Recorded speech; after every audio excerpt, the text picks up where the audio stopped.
pemerintah ingin menciptakan pekerja-pekerja baru. Pancasila itu apa sih sebenarnya? Apakah pemuda sekarang peduli dengan ideologi itu? Oke, radikal deh. Sepakat gak? Iya loh. Pekerjaan yang mulia misalnya. 2024 mau naik? Enggak, saya enggak punya. Lulus aja belum.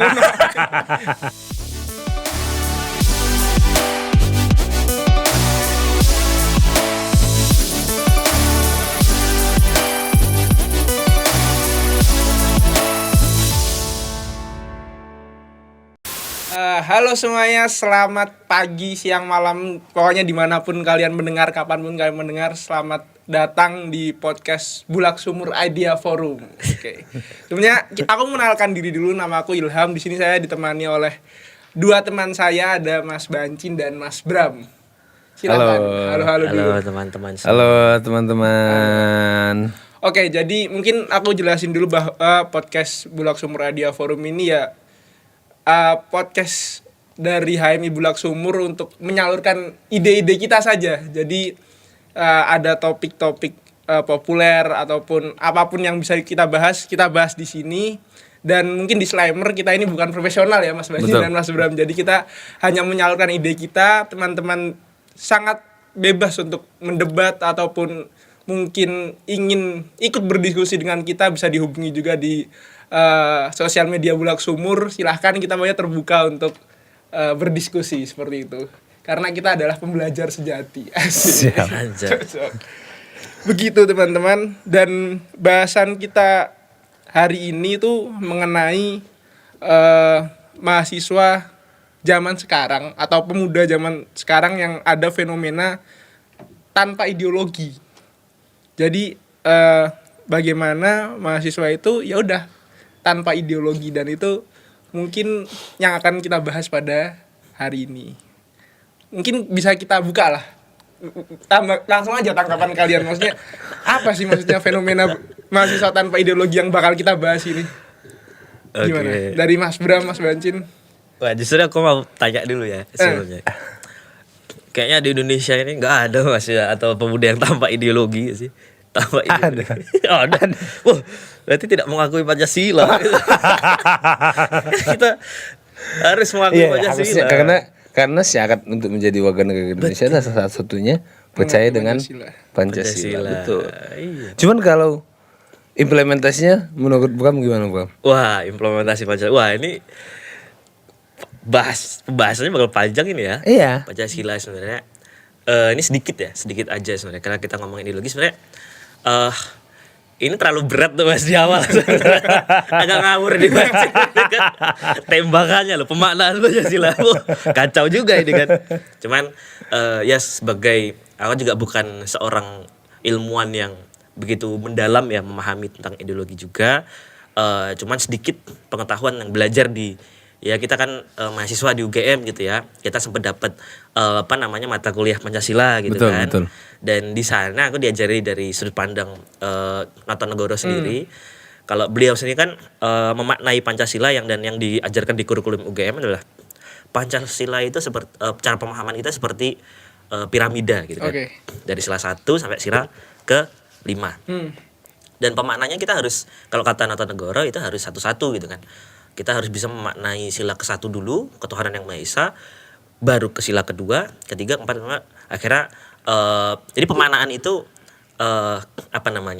berurutan. Kita ke Tuhan dulu. Nggak bisa lompat. Nggak bisa kita ke 5 dulu atau kemana dulu. Itu kalau yang diajarkan gitu kan ya.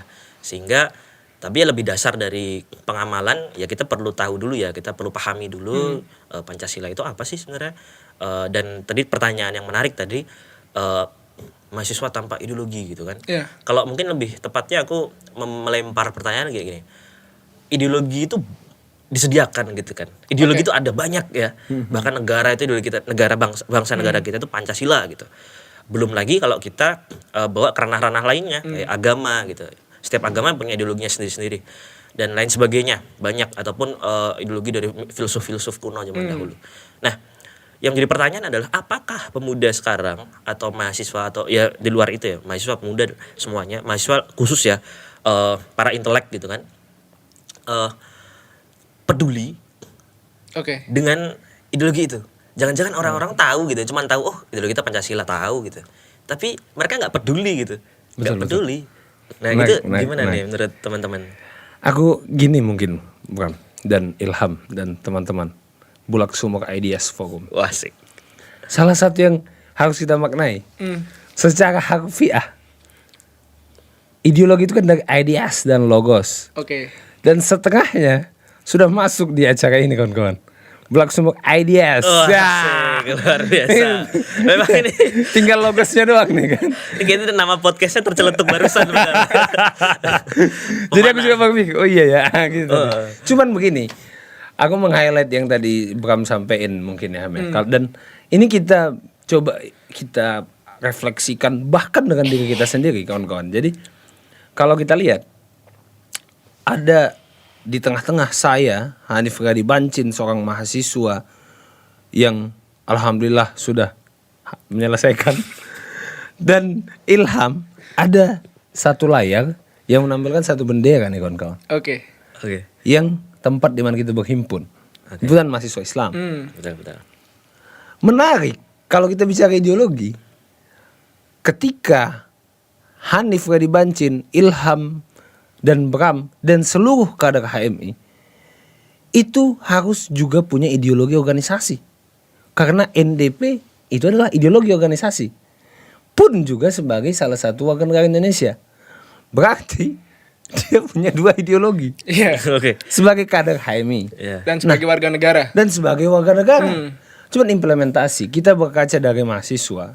Kalau dibilang ideologi ini apakah diimplementasikan atau bagaimana proyeksi mahasiswa dalam memandang masa depannya dengan berasaskan ideologinya masing-masing, kita melihatnya itu cukup jauh dari apa yang diharapkan oleh founding fathers kita.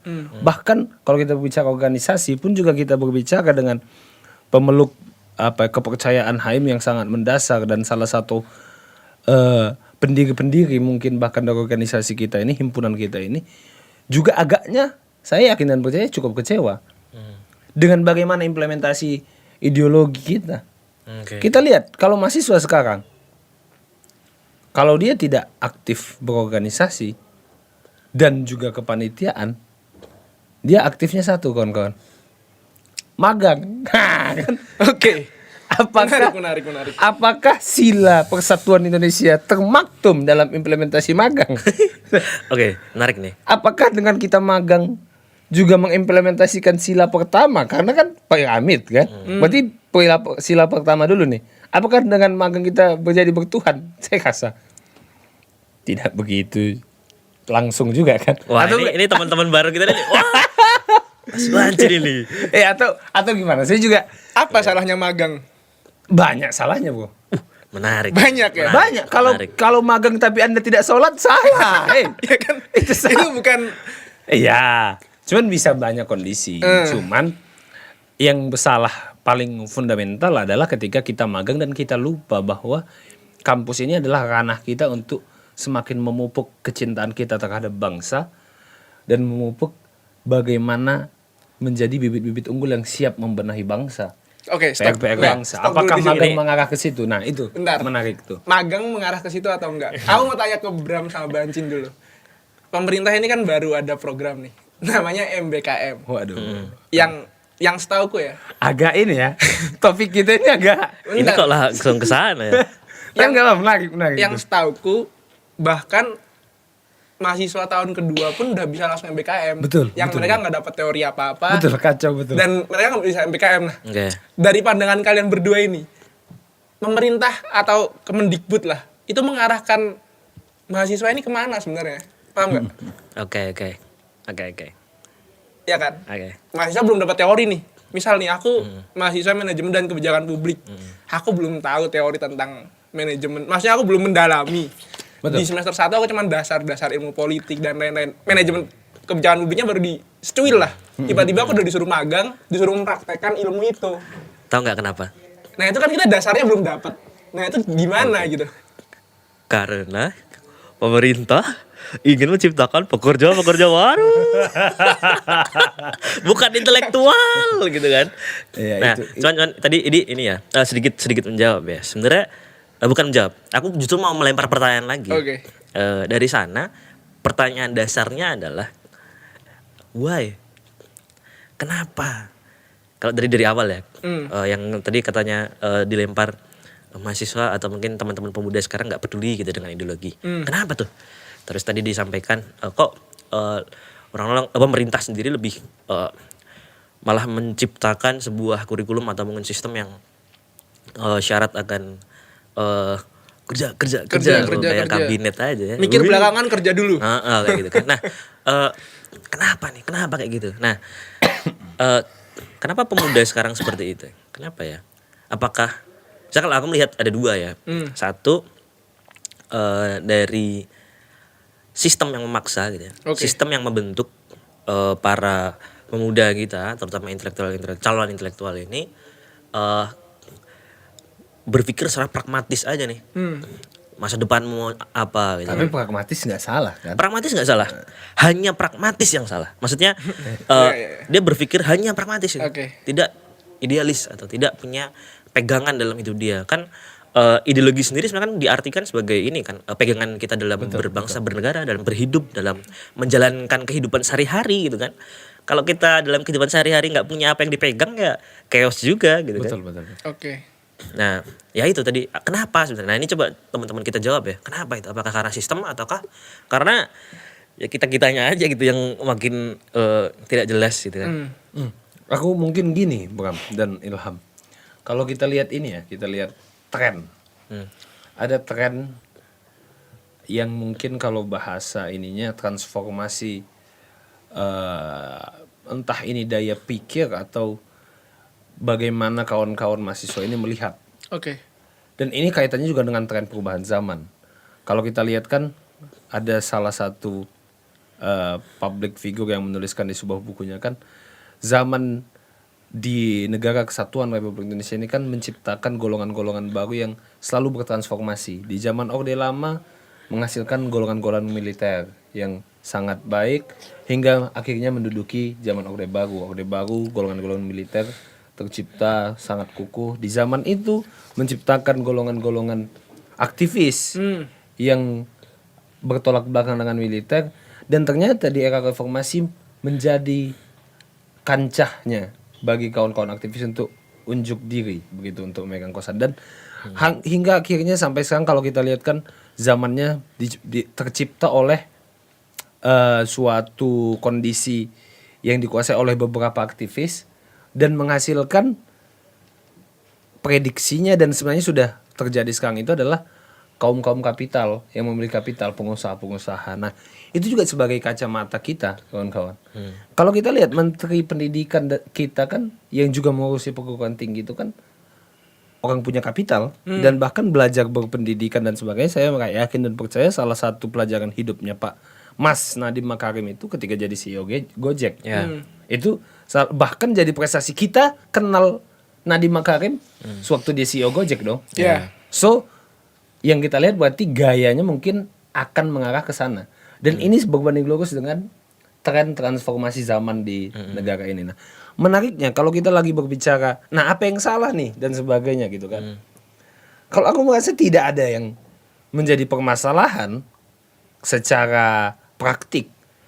Tapi secara fundamental dari dari landasan-landasan fikir, landasan pacu dalam melaksanakan ini, itu yang cukupnya kalau menurutku pribadi agak keliru. Dan ideaku agak keliru. Ideaku adalah propose idenya itu seharusnya yang kita utamakan itu bukan menciptakan kaum-kaum pekerja tadi dengan memperbanyak pengalaman kerja, tapi menciptakan kaum-kaum cendekiawan. Oke. Dan itu yang sudah minim, kawan-kawan. Kalau kita mau mengikuti zaman ini, memang zaman akan berkata demikian ketika memang kun fayakun kata Allah. Cuman kan kita juga punya kewajiban untuk menjalankan itu. Kita lihat berapa banyak sekarang muncul wacana-wacana baru yang muncul dari mahasiswa. Aku rasa sangat minim. Kalau kita ingat dulu Cak Nur dan sebagainya ketika menjadi ketum PBHMI mengeluarkan nilai-nilai dasar perjuangan, ketika dia berjalan dapat beasiswa ke luar. Kalau Cak Nur dulu dapat magang, apakah kita masih berkumpul di meja ini? Kan saya rasa enggak ya.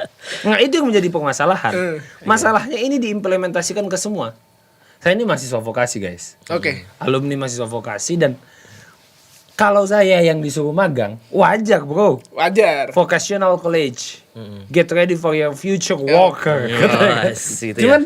Cuman kalau kawan-kawan sarjana nih, yang katanya sarjana sastra dan sebagainya, ada loh sarjana mesin. Dia ntar lulusnya itu sarjana mesin, bro, sarjana teknik. Cuman magangnya di bank contoh, atau salah satu bank gitu, atau bank apa begitu, bank ikan. Tapi Disebut apa dia? sorry, nanti entar ditit gitu. Salah satu bank. Apa itu relate? Entar waktu kerja, sarjana teknik nih bro, gitu kan. Coba dong las. Nah, dari las ini saya hitung dulu Pak uangnya. Kan itu nih. Dan ketika dia ditanya, bagaimana menurutmu kau sebagai sarjana muda, apa kira-kira perubahan manufaktur terbaik di negara? Bingung, Bo. Yang dia tahu cuma cara ngelas doang atau cara bekerjanya doang. Yeah. Tapi bagaimana filosofinya? Kenapa dia harus mempelajari? That's the problem. Berarti kultur akademisnya sendiri yang hilang. That's it, bro. Oke. Padahal kampus itu secara harfiahnya artinya itu lapangan terbuka, campus dalam bahasa Latin. Seterbuka apa? Memang terbuka banget, cuman ke lapangan orang. Kita main bolanya di kantor orang, bro. Iya. Lapangannya kemana? Terbuka banget, nggak dipakai kan? Iya, nganggur. Kita ke kampus, orang yang nggak lulus MBKM tuh yang di kampus. Ya ini teman contohnya saya ini ya. Belum lulus ini kan. Mereka ini udah lulus ini para budak-budak rezim apa budak-budak korporat ini ya. Enggak. Tapi nih ya, aku mau tanya nih sama Bang Bancin nih. Tadi kan harusnya ini kata Bang Bancin nih, harusnya kampus ini menciptakan lebih banyak cendekiawan gitu kan. Tapi kan kalau cendekiawan makin banyak nanti makin sering demo dong. Nanti kan itu ya nggak diinginkan kan oleh pemerintah. Tadi kan wacana-wacana pembaharuan itu kan nggak terjadi. Betul. Ya itu yang diinginkan. Betul. Berarti terus gimana dong kalau gini? Karena memang begini, Bram. Kalau kita lihat kenapa militer di pasca militer muncul golongan aktivis ya. Karena golongan militer tidak terbiasa untuk menyatakan atau mengimplementasikan demokrasi. Stigmanya seperti itu. Mas Sadar Karena ada di senioritas. hati-hati lah. Enggak, karena ada senior. Kita aktivis, bro. Oke. Kita aktivis, kita terbiasa untuk menyatakan keberpihakan. Iya. Nah, permasalahannya pasca aktivis yang memegang tampuk kekuasaan di era reformasi, munculnya pengusaha.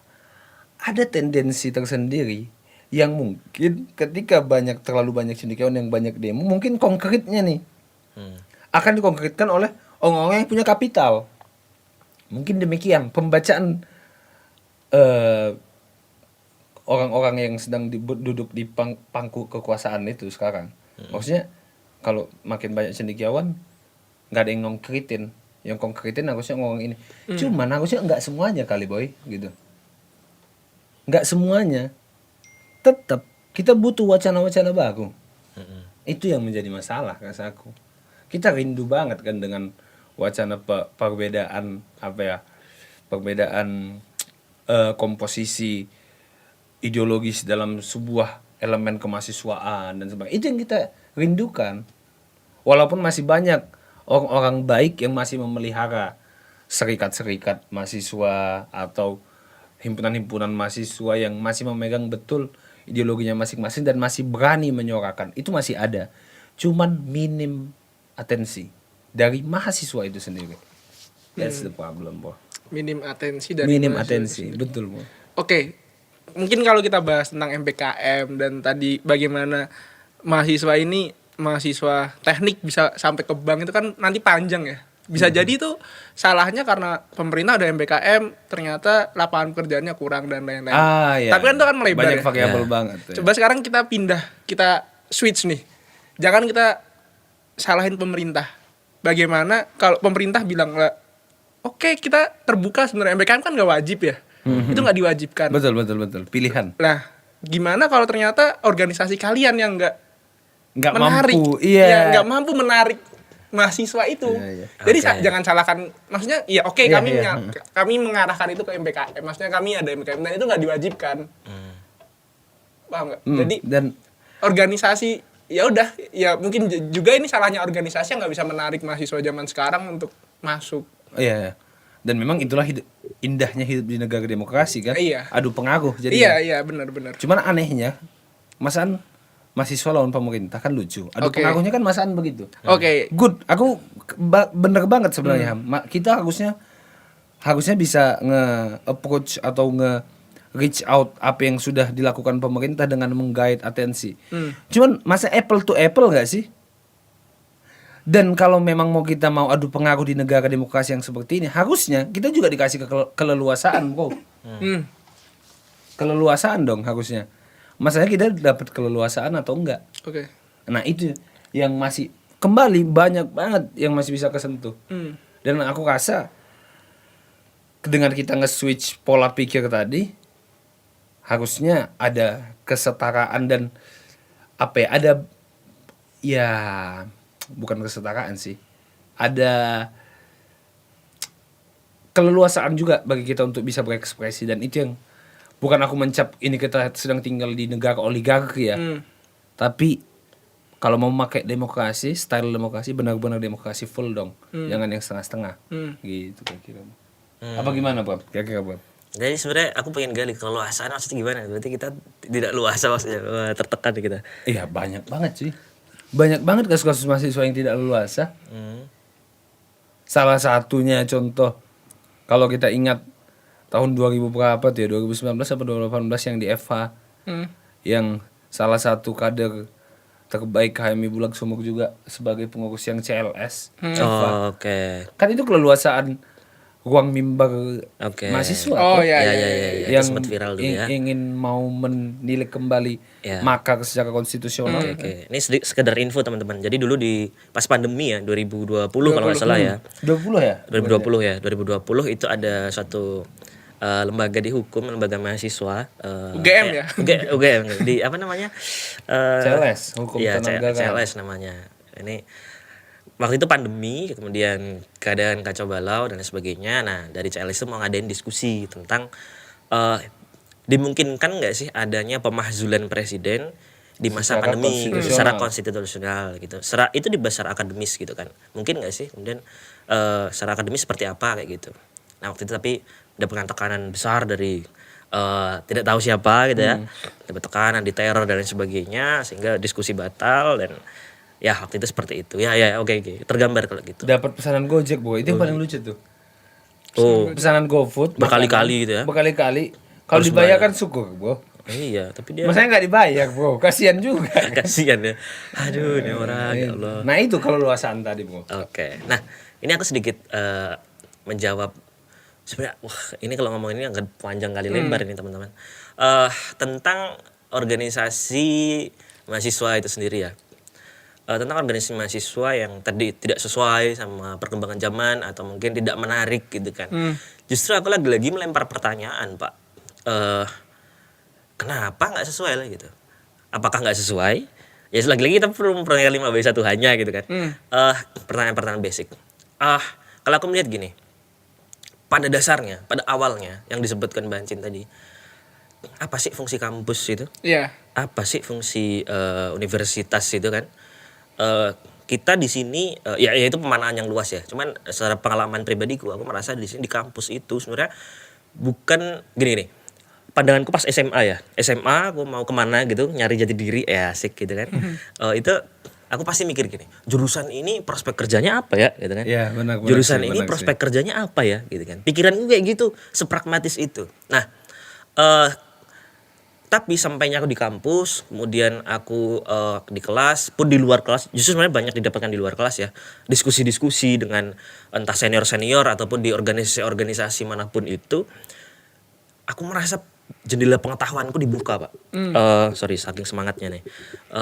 Pengetahuanku dibuka lebar tentang humanisme, tentang adanya perbedaan yang mempersatukan, adanya banyak hal lah dari situ dibuka tentang ternyata Indonesia ini seperti ini ya. Wah ternyata lah itu Ya, dibuka ya. bener-bener jendela pengetahuan. Perspektifnya makin lebar Perspektifnya ya. makin luas seperti itu. Dan kata orang bijak itu pun juga orang bijak ini. Aku juga coba dapat di sosial media waktu itu ya. Disampaikan gini. Apa namanya? Aku pun setuju sama ini. Beliau mengatakan kuliah itu tidak menjamin kesuksesanmu gitu kan. Siapa yang bisa jamin gitu kan. Cuman itu kalau perspektifnya tentang kesuksesan, beliau mengatakan itu memperbesar kemungkinan untuk sukses gitu. Nah, cuman aku akan mengesampingkan hal ini dulu. Yang ku highlight adalah dulu di saat paradigma kampus at least walaupun di zaman kita itu masih sangat berbeda dari zaman dulunya 2000-an, dulunya 90-an. Mungkin ada perubahan-perubahan terus ya.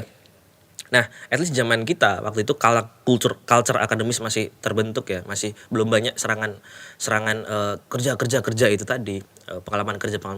Jadi pemikiran kita yang awalnya prospek kerja apa kita dibuka wawasannya, kita banyak perspektif tentang ternyata dunia ini nggak cuma tentang prospek kerja gitu. Oke. Dunia itu nggak tentang cuma diri kita yang harus makan hidup di masa depan dapat apa gitu. Iya itu penting, cuman nggak cuma tentang itu. Tapi bagaimana kita seperti itu dengan membuat kebermanfaatan misalkan. Pun juga kita bener nggak sih kita tuh jadi tahu kayak bagaimana kita memandang dunia gitu. Bagaimana dunia kita pandang itu kita jadi seluas itu Pak. Nah yang tidak terjadi di hari ini adalah pas SMA misalkan ini aku di Gerasi sekarang misalkan prospek kerja apa nih aku masuk misalkan jurusan MKP gitu kan Ilham masuk MKP. Nah tidak terjadi at least tidak semasif zaman dahulu gitu ya, tidak masif memberikan pemberian paradigma itu. Orang-orang yang mahasiswa baru misalkan aku mau prospek kerja apa pemikirannya itu, tapi diperkuat dengan MBKM misalkan. Nyoh kerja di sini. Prospekmu ke sana. Maka sudut pandang dia kan Mengecil. Kerja. Oke, aku bakal kerja di sini. Oke, aku dapat pengalaman di sana. Oke, aku gini. Jadi sempit tuh, pragmatis aja pandangannya. Kerja. Walaupun itu nggak salah. Itu nggak lagi-lagi nggak salah karena ya gimana kalau kita punya pandangan materialistis itu nggak salah. Kita harus mengisi perut kita dulu gitu sebelum perut orang lain gitu kan. Pun kalau misalnya ngomongin politik itu kan juga kita logistik harus jalan baru bla bla bla dan sebagainya gitu kan. Itu keniscayaan dan itu nggak salah. Cuman jangan di sana aja gitu kan. Kita perlu ada diskusi yang memantik teman-teman kita sehingga cuman berpikir di sana aja. Contoh misalnya gini. Kita baru masuk nih ke organisasi mahasiswa nih dan lain sebagainya. Nah, organisasi mahasiswa itu pada dasarnya itu menunjang ruh universitas yang ingin menempa para mahasiswa intelektual, calon-calon intelektual ini ya menjadi cendekiawan kayak gitu. Contoh misalkan, apa sih yang ditawarkan organisasi mahasiswa? Kan nggak prospek kerja, kan nggak channel kerja yang luas, kan nggak kamu bakal digaji apa di sini, kan nggak gitu kan. Organisasi mahasiswa yang bagus itu bukan yang ini ya, bukan yang sebenarnya aku juga nggak sepakat ya sama organisasi yang akhirnya buat proker sentris yang nggak memikirkan dampaknya, kebermanfaatnya luas, hanya akhirnya cuma proker gitu. Event oriented ya. Event oriented itu juga salah gitu. Menurutku salah karena bukan salah ya, kurang tepat lah gitu, kurang tepat. Ya, harus ada value di dalamnya. Oke. Nah, apa yang ditawarkan kan bukan ke sana gitu kan, lebih ke pemikiran, lebih ke pandangan-pandangan humanisme, lebih ke ya tadi pandangan apa terhadap dunia gitu kan, pandangan kanan, pandangan kiri, pandangan macam-macam gitu kan, begitu bisa moderat, bagaimana dan lain sebagainya gitu. Itu yang ditawarkan dan itu pun menunjang ruh dari universitas itu sendiri. Nah sekarang universitas berubah jadi lebih ke mencetak pekerja baru, sedangkan organisasi-organisasi yang sekarang ini kulihat masih mempertahankan ruhnya yang lama. Oke. Nah sehingga mana yang salah nih? Apakah organisasinya yang salah yang mempertahankan? Apakah mempertahankan ruh yang lama itu salah? Enggak juga. Nah, itu yang perlu kita pertanyakan. Nah, ataukah universitasnya yang terlalu mencetak para pekerja ini gitu kan? Nah, Oke. di sana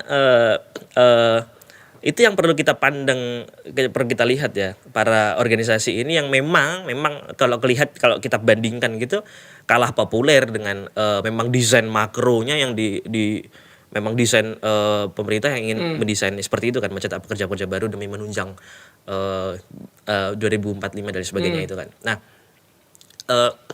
ya itu, apakah Ormawa itu organisasi mahasiswa itu salah? Apakah memang harus berubah gitu kan? Kan banyak diskusi yang organisasi mahasiswa itu harus berubah, harus menyesuaikan zaman, harus ini harus ini. Terus kalau misalkan mereka berubah, nggak ada bedanya sama penawaran MBKM, nggak ada bedanya sama yang menunjang karir di sana. Siapa yang bakal mantik diskusi-diskusi kritis? Siapa yang bakal membudayakan budaya akademis? Siapa lagi Pak gitu kan? Nah, itu perlu kita diskusikan gitu. Makanya sebenarnya perubahan itu nggak hanya serta-merta terjadi di organisasi mahasiswa sendiri. Kayak mahasiswa harus berubah, kamu harus memang aku akui pun organisasi mahasiswa harus berubah dari segi kultur organisasinya. Sesuaikanlah kemauan, misalkan nih aku daftar organisasi ini pengen dapat ini gitu kan. Ya dijajak pendapat dulu, kamu dapat apa dari sini gitu kan. Kita menawarkan ini nih gitu. Sehingga terjadi komunikasi yang bagus di awal gitu kan. Kamu pengen dapat ini, pengen kesini dapat apa, coba kita akomodir itu. Tapi yang utama di sini, menu utamanya adalah ini misalkan kayak gitu. Nah, itu perlu ada komunikasi di sana. Maka nggak ada lagi kritik-kritik kayak walah cuman gini doang nggak ada gitu kan. Itu satu. Kedua, ya lebih dari sistem dan jalan teknisnya organisasi ya, jangan yang memaksa, jangan yang nge-event tanpa value gitu-gitu gitu kan. Value itu harus yang utama dipegang ya. Nah, kemudian perjuangan dalam perubahan membuat kultur akademis ini nggak cuma serta-merta harus dikawal oleh organisasi-organisasi yang ada gitu, entah mahasiswa atau di eksternal seperti kita ini multisektor Pak. Karena kalau kita yang berjuang kayak kata Bancin tadi pun ada sektor-sektor yang nggak bisa kita pengaruhi. Contohnya misalkan para pemangku kebijakan, kalau mereka nggak berpikir hal yang serupa kayak wah iya nih aktivis mulai menurun, wah iya nih wacana-wacana perubahan mulai hilang. Wah iya nih seperti kayak kalau istilah ekstrimnya kok dikebiri secara tidak sengaja gitu ataupun sengaja ya. Nah, jadi mereka harus punya pandangan. Kita perlu memahamkan mereka bahwa ini Pak, dari segi karakter, pembangunan karakter, dari segi dialektika ini juga perlu dibangun Pak gitu. Pak Bu, ini gimana caranya ya, lewat kurikulum, lewat implementasi kebijakan juga kayak gitu kan. Jangan cuma satu sisi yang ini kuatkan gitu kan. Nah, ini apakah para pemangku kebijakan melihat ini atau sengaja tidak melihat ini kan?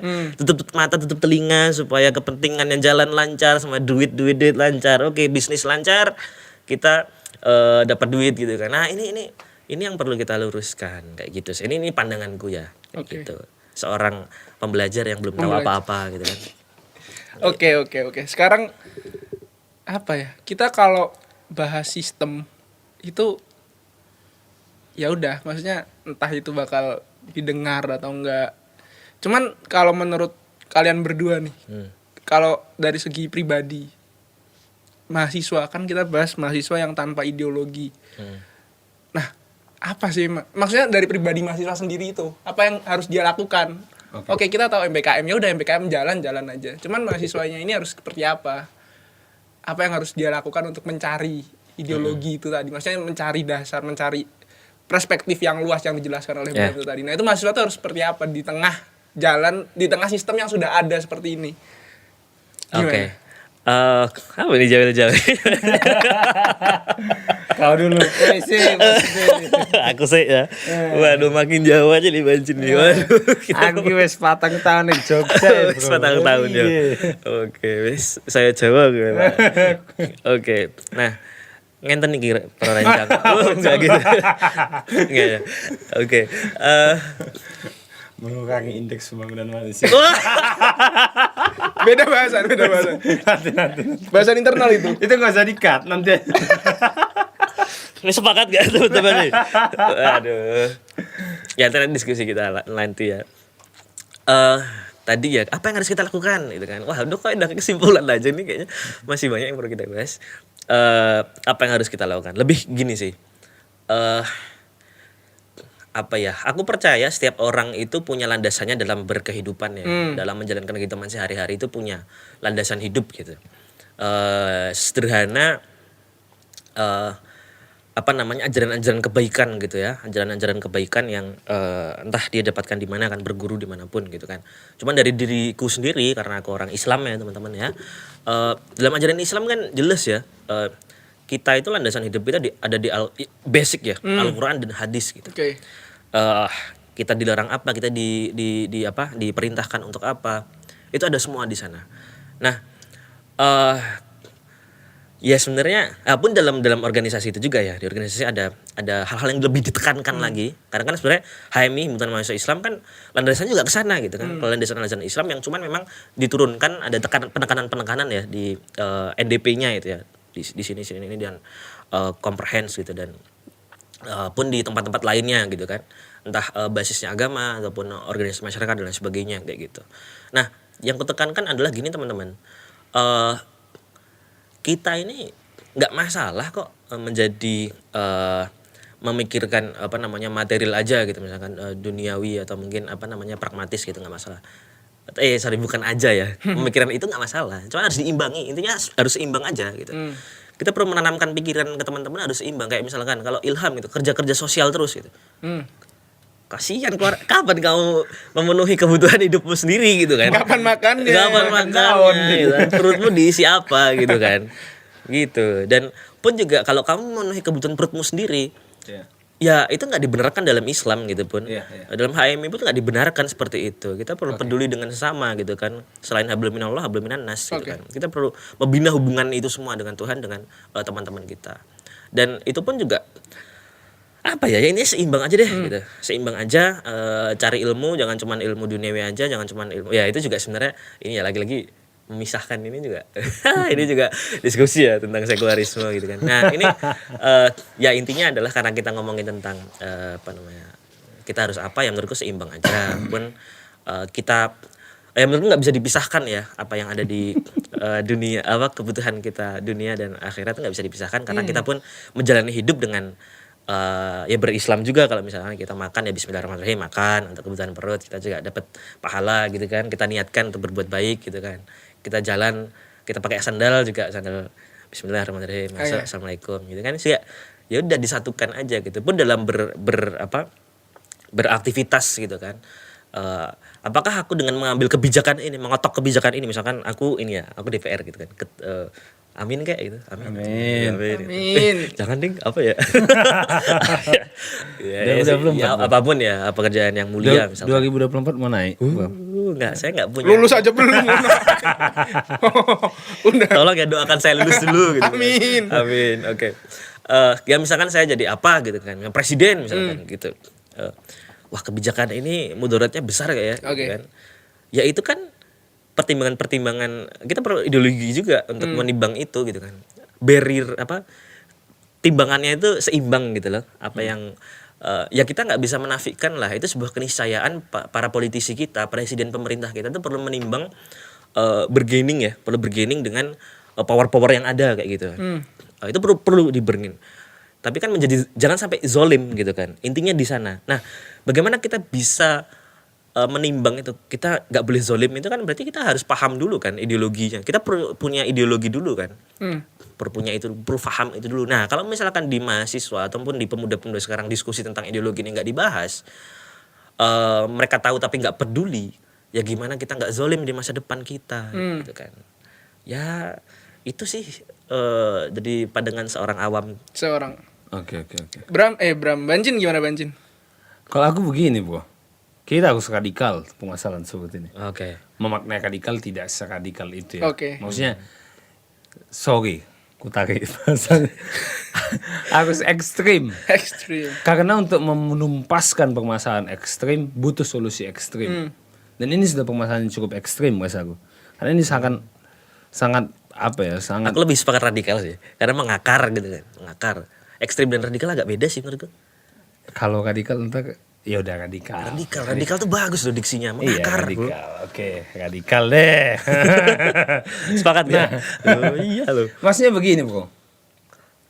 Kalau kau nanya tadi, Ilham kan tadi nanya, mahasiswa ini gimana? Iya. What should you do? Iya. First thing first. First thing first that we need to answer. Habis les bahasa Inggris banget. Enggak, maksudnya satu hal yang harus kita ada aku pakai konsepnya, nanti kita bicara secara umum dulu, teman-teman. Aku harus ngapain nih dengan ideologi dan sebagainya, aku untuk mengenali ideologi, untuk mengimplementasikan dan sebagainya. Abraham Lincoln, salah satu presiden, pemimpin salah satu negara yang cukup adidaya di dunia ini sekarang itu, kan punya slogan sangat terkenal dalam pemaknaannya dengan demokrasi. Dari rakyat, oleh rakyat, untuk rakyat. Oke. Masalahnya banyak banget, terutama mahasiswa, bro, yang langsung minta kita untuk rakyat. Itu permasalahan pertama. Untuk rakyatnya dulu nih yang diminta. Dari kamu itu apa? Oke. Nah, oleh kamu itu apa? Baru minta. Dan pertanyaan tadi mengarah ke seperti itu. Kalau aku ngerasa, dan memang itu terjadi banyak banget, dan mungkin kita juga salah satunya menjadi orangnya. Cuman melompat ke solusi lain, sebenarnya solusi ekstrimnya itu begini, kawan-kawan. Kalau kita lihat permasalahan mahasiswa sekarang yang tidak pernah lagi mengetahui kenapa dia harus belajar geografi, kenapa dia harus belajar sesuatu hal selain karena dia masuknya di situ, kan itu jadi pertanyaan kan. Terus kapan nih kita nunggu sampai kapan lagi kita baru ketemu sama orang yang punya pemikiran yang sangat sangat impactful ke bangsa. Kalau semua anak bangsa seperti ini, kita harus punya solusi ekstrim, dan salah satunya itu adalah jangan kita ikutin daya pikir yang tadi Bram bilang ya udah, makannya contoh Ilham kalau pengen makan harus dipikirin juga. Masa dia nggak mikir nanti mau makan apa keluarga? Bukan begitu konsepnya, kasaku. Kalau begitu, ingat Allah sudah sampaikan di firman-Nya, kita Islam kan, itu kan mahasiswa Islam lagi. La in syakartum la azidannakum wa la in kafartum inna adzabi lasyadid. Yang bersyukur dikasih banyak nikmat, bro, sama Allah. Yang nggak bersyukur, azab Allah sangat pedih. Ya. Kalau kita nunggu diriku dulu, nggak akan selesai. Oke. Nggak akan selesai, bahkan dikasih azab tuh. Nah, mahasiswa sekarang itu gitu, bro. Engkau maksudnya, maksudnya iya. tugasku sing digarap, ngapain mikirin orang, mikirin bangsa? Karena permasalahannya implementasi ideologi itu adalah untuk memikirkan semuanya, bro. Oke. Ya. Kita berbicara idea, bukan berbicara, dan ini berbicara logos. Ini sangat mendasar dan untuk semuanya, bukan hanya untuk diri kita. Kalau kita mau jadi begitu, jadilah seperti Bill Gates. Bill Gates itu bentuk nyata ucapan Allah tadi. Maksudnya apa? Bukan dia berarti orang yang sangat bersyukur, bukan, bro. Bahwa Allah juga sampaikan dalam firman-Nya, tidak ada manusia itu sangat jauh dari kata puas. Karena kita melawan nafsu. Kita punya nafsu di diri kita. Kalau kita nunggu terus sampai diri kita, Bill Gates itu atau banyak orang-orang yang udah kaya banget nih, baru tiba-tiba jadi Vito, maksudnya apa ya? Filantropis. Orang yang tiba-tiba nyumbang dan sebagainya. Pertanyaannya kenapa nggak dari dulu aja sih? Kalau memang dia mau nyumbang juga nih ujung-ujungnya ya. Nggak usah dari dulu. Karena dalam sependek pengetahuanku terhadap hikayat uang, Yuval Noah Harari itu sampaikan bahwa uang manusia itu tidak pernah bisa menghasilkan uang kecuali pemerintah. Manusia hanya bisa memindahkan uang. Ketika kamu punya banyak uang, banyak orang yang seharusnya memiliki uangmu itu, tapi kau alokasikan ke dirimu sendiri. Karena kita tidak pernah bisa menciptakan. Iya. Nah, jadi konsep-konsep berpikir ini nih, kalau kita terus pakai, kita mau bilang ya udah urusin dewek dulu, dirinya sendiri dulu, nggak akan selesai, bro. Dan itu yang harus kita lawan. Puasa itu dari subuh sampai maghrib, bukan dari subuh nanti kalau udah kenyang, nah sampai kenyang dulu nih, sampai kenyang, kapan kenyang, habis Kapan kenyang puasanya? baru nggak makan. Kan konsep itu yang mau kita coba arahkan kan. Udah urus dulu dirinya, nggak usah mikirin masyarakat, ideologi itu nanti untuk itu dulu tuh, untuk dirimu sendiri dulu nih. Padahal ideologi ini kita pakai untuk bisa berhidup bersama-sama, untuk membawa kemaslahatan bagi seluruh umat. Dan kita harus melawan nafsu akan keinginan kita untuk harusnya aku bisa lebih baik lagi kalau tidak memikirkan kawanku sekitar. Oke. Itu yang harus kita lawan. Hmm. Berapa banyak mahasiswa di kelasnya yang gampang-gampang aja bayar UKT, tapi dia nggak tahu satu kelasnya itu UKT-nya berapa, bro. Tiba-tiba DO kawannya. Banyak Ya. yang begitu. Dan itu menjadi permasalahan. Dan dia sibuk fokus untuk menempah dirinya agar siap. Dan dia mengklaim bahwa dirinya memanfaatkan berbagai macam berbagai macam implementasi dari ideologi dirinya lah begitu kan, atau ideologi keluarganya dan sebagainya. Nah, itu yang menjadi penyakit. Jadi kalau pertanyaannya tadi Ham, bagaimana cara implementasinya? Satu, mulai mikir jangan untuk diri sendiri deh. Oke. Kita mikir untuk kawan-kawan kita. Hidup sendiri-sendiri juga. Toh juga aku yakin dan tiba-tiba nyumbang juga ujung-ujungnya.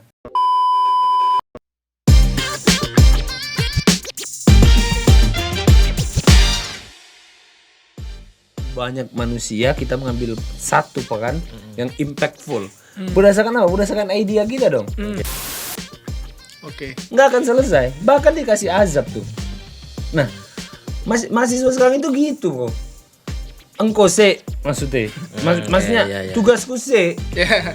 Sing digarap ngapain mikirin orang?